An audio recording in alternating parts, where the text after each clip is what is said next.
Having had conversations and dinner last night and talks of more opportunities to work together, I feel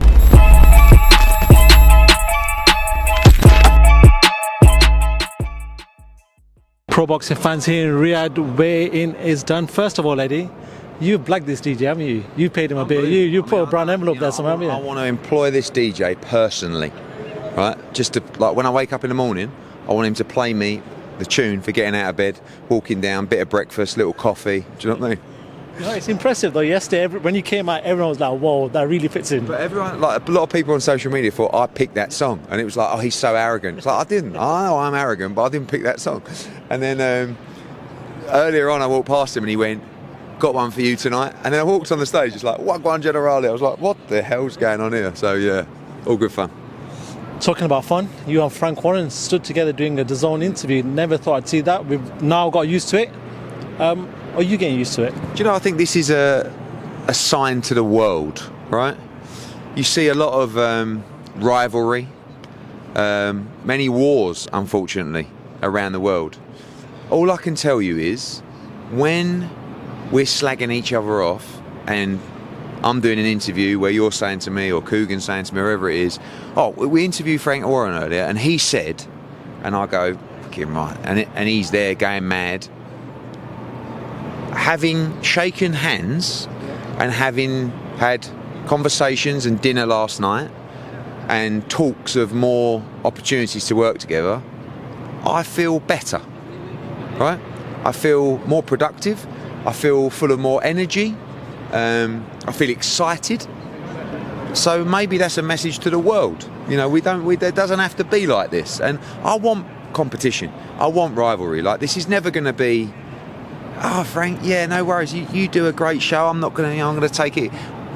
You need that as fight fans, right? You need me and Frank to be going at it. But when there's an opportunity like this for boxing, particularly for our fighters and for our companies, we'd be idiots if we messed it up. And what His Excellency has done is brought us together and sort of gone, "Guys, I don't care. Like, do you want to do this or not? Do you want your fighters involved? Do you want to be involved?" And the answer is absolutely. So, and in the process, we've enjoyed working with Queensberry. Not just me and Frank, but with George and with Matt Rich and with Ben and with even Andy Ayling. You know, like, it's felt good. I don't know if it'll last, but right now it feels good, and I'm really excited. Talk to me about this dinner then. What happened? What was going on? There was some photos with the fighters, and we just had some meetings and chats after. And you know, obviously there's a lot of vision out here. There's a lot of planning. There's a lot of excitement, and we have a huge roster. Frank has a huge roster, so we're going to be involved a lot in making the fights that His Excellency wants to make. And this is a vision from him, and obviously Frank will give him his ideas, and we'll give him our ideas. But it's so exciting when you're working on shows and cards and you're looking at the plans and you're like, we can't do it. Myself and Frank Warren could not put this card on. So we're here, and this is a card put on by His Excellency and Saudi Arabia that is just mind-blowing. And the plans they have for 2024 is also mind-blowing, even to a whole new level. So I love this sport, like, and if we can make the fights that we really want to make and we really want to see, it's going to be brilliant. So fingers crossed. Who knows what the future holds? But yeah, very exciting. Frank actually spoke about this, what you've just mentioned there in regards to the YouTube game, the YouTube media. I think you've sort of sussed out the whole YouTube scene and the way you play it, but do you feel like the YouTube media doing these sort of titles and maybe, you know, clickbaiting stuff, which is what you mentioned, has attributed maybe a little bit towards what you guys have had a little bit of rivalry going on? Yeah, for sure, absolute 100%. Like, not every interview plays out the way that the clickbait headline suggests. I mean, I had one earlier. I was talking about John Fury, and I was actually saying, like, I like him. I think he's right. And it says Hearn rips John Fury. I'm like, you know, John Fury's going to read that and go, "What?" And he's not even going to watch the interview. So, listen, a lot of the time I've criticised Frank, he's criticised me, but sometimes, and I get it, because your jobs are to create good interviews and interviews that create discussion and controversy, but sometimes the YouTube world is a double-edged sword. Of one, you're giving us great exposure, but two, obviously you're sometimes stoking the rivalry in a way that might not benefit boxing. I quickly want to talk about AJ. You've been in the back with him. He looked happy. He looked Yeah. comfortable. There wasn't much between him and Wallin. Wallin tried to maybe get in his face a little bit, but there was nothing there. AJ looks happy. What did you get from him on the back? Chilled all week, and he meant business. I mean, I'm looking at him thinking, Jesus Christ, I wouldn't like to be fighting you tomorrow night. He's absolutely massive. I mean, he's in great condition, mentally in a good place. Wallin's a good fighter. Wallin's definitely nervous, and I think I would be. Fuck fighting Anthony Joshua. So I think we're going to see a violent performance from AJ tomorrow. I think he wins inside 6 rounds. Dubois taken a bit of your liking after what he did in the presser. What do you make of that one? I mean, Jarrell Miller's never beaten a world-class heavyweight. Is Daniel Dubois even a world-class heavyweight? I think so. But if Jarrell has got the engine he used to have, and if he's got a good chin, which I think he has, it's going to be a tough night for Daniel Dubois. I still think he'll win the fight, but I'm intrigued to watch it. It's a really good fight. Quickly, the latest on Boots Ennis. What is going on with that? Nothing really. Talk to Bosey. We'd love to bring Jaron Ennis in, but I don't believe the team have had any further discussions, but I'm sure we'll catch up this week. Fine, I'm going to give you this mic. I'm going to ask you a few questions about this year. Give me your fighter of the year, knockout of the year, and everything else. I'll give you the mic. You just give me who you think it is. First of all, knockout of the year. It's a bit putting you on the spot, but let's see what you got.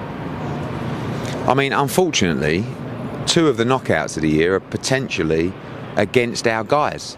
One is Curiel's knockout of Nonshinga for the world title in Monaco, and another one might even be last week with Jericho Quinn against Peter McGrail. There has been a couple of other knockouts, but off the top of my head, I'll go with those 2. Fighter of the year. Fighter of the year? I think we have to go with Lee Wood.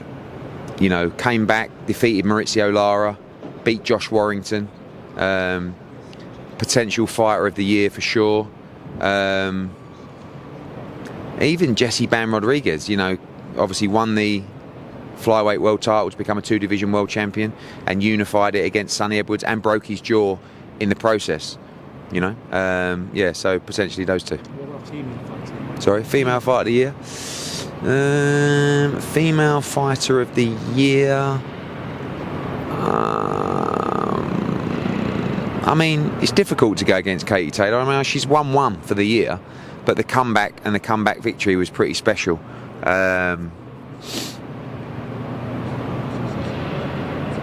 So yeah, I'll go with Katie Taylor. Final one, breakthrough fighter of the year. Breakthrough fighter of the year.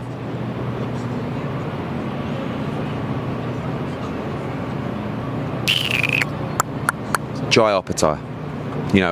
And it ain't even a breakthrough. It's just the world has realised how exciting this man is. He beat Bradis, broke his jaw in 2 places, came back, fought Jordan Thompson. And I know there's tougher fights out there, but I think he's one of the guys that has got a lot of hype behind him, and people are starting to realise how special he is. Finally, maybe a message, Christmas message, New Year's message for people. Christmas message. I hope you've had a great year. 2024 is all about living life, feeling good, staying healthy, and waking up with a smile on your face. Whatever makes you happy, whatever puts a spring in your step, whatever puts fire in your heart, make sure you do it. Don't wait, get it done.